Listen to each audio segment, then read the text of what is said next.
Bună, dragilor, și bine ați venit la previziunile pentru joi, 13 august, o zi ușor rece, nu știu dacă neapărat la propriu, dar poate, știu eu, să fie o zi în care trecutul bate la ușă. Să știți că este o zi încărcată din punct de vedere karmic și poate să fie o zi cu decizii dure, da?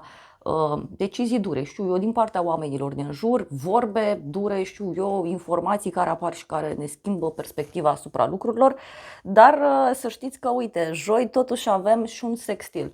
Mercur în Leu, Venus în Balanță, care, uite, ne poate ajuta, da? Ne poate ajuta pe tot ceea ce ține și de partea de creativitate, dar ne poate ajuta și să ne întoarcem puțin și la iubirea de sine până la urmă, da?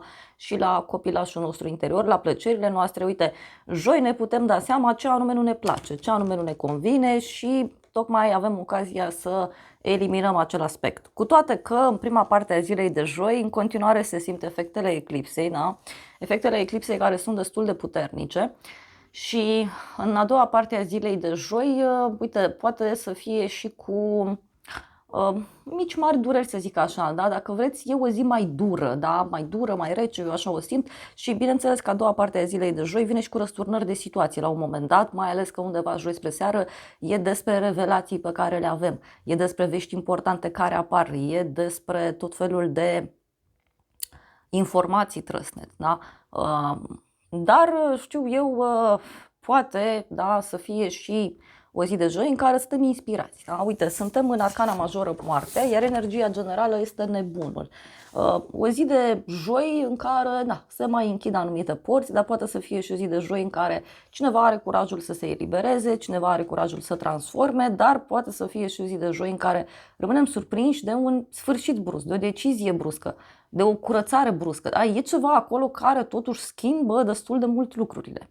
Mai mult decât atât, cred eu că este o zi de joi care ne poate aduce și o altă perspectivă așa ușor asupra realității, însă, repet, este o zi cu niște decizii mai dure, poate să fie și o zi în care ne dăm seama unde ne-am sacrificat sau vedem urmările, da? Pentru anumite sacrificii pe care le-am făcut.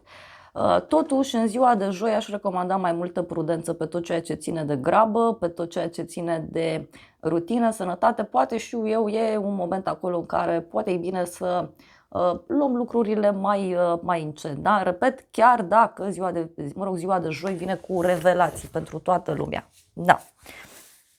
Hai să vedem acum și ce spune acest tarot, să vedem câteva mesaje. Vă reamintesc că pe aplicația mea puteți să vedeți ce se întâmplă pentru semnul vostru zodiacal în ziua de joi și nu numai. Aveți și previziunile pentru săptămâna asta, pentru luna august. Ok. Mi-a ieșit împăratul, 7 de spade și 5 de bâte. Și poate să fie și o zi de joi în care rămânem surprinși de un conflict, de o agitație, da? Poate e ceva legat de un șef, un lider, poate e vorba și de anumite reguli, anumite limite, știu eu, care sunt încălcate, dar poate, știu eu, să fie și o zi de joi în care descoperim că poate o persoană importantă din viața noastră, știu eu, e mai dură, sau poate să fie și o zi de joi în care să ne concentrăm atenția, poate chiar asupra anumitor reguli sau anumite reguli, da? O anumită rutină pe care am avut-o, poate ne dăm seama că nu mai funcționează și atunci e nevoie să abordăm lucrurile cu seriozitate. Dar, în egală măsură, poate, știu eu, să fie și o zi de joi care vine cu dezvăluiri la scară largă, să zic așa. Bun, și aici avem 5 de bâte și împărăteasa. Și eu, decizii mari, da? Decizii mari care se iau. Uite, parcă e o presiune aici care e pe tot ceea ce ține de bani, natură, pe tot ceea ce ține de confortul nostru. Da? Poate, știu eu, să fie și o zi de joi în care spunem, uite, nu mă mai simt confortabil în situația asta, la locul ăsta de muncă, cu rutina aceasta și atunci schimbarea, știu eu, poate să vină. Da, vă reamintim faptul că pe aplicația mea găsiți zodiile de care sunteți interesați, da? Pentru ziua de joi și nu numai. Reamintesc faptul că aplicația rămâne gratuită, adică puteți vedea videoclipurile. În momentul în care vreți să apăsați pe videoclip, va apare un banner cu vezi reclamă pentru deblocare. Apăsați pe butonul cu vezi reclamă pentru deblocare, vezi reclama și după aia poți să vezi videoclipul. Da? Acel abonament este doar pentru oamenii care vor o experiență premium, nu vor reclame, vor acolo să navigheze în liniște și pace. Da? Cum ești pe alte platforme, dacă nu vrei reclame, da? Achiți un abonament, da? Deci nu e nimic diferit, da? Asta pentru că sunt dintre voi care intră, nu citesc cu atenție și după aia zic că nu pot vedea, da? Doar, mă rog, asta ca să ne înțelegem.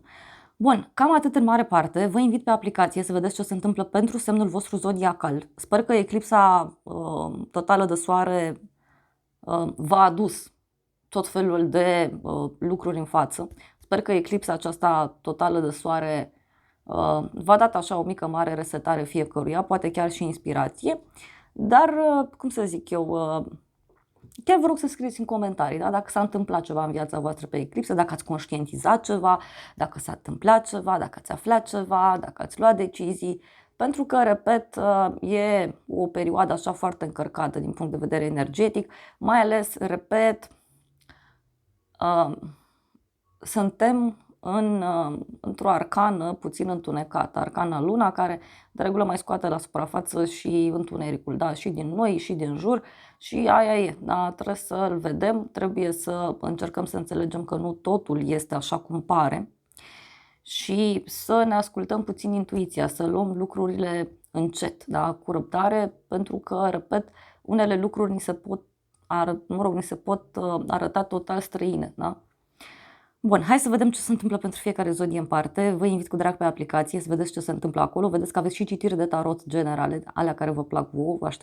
Vă așteptăm cu drag acolo, vă îmbrățișăm și vă dorim o zi de joi cu revelații cât mai benefice.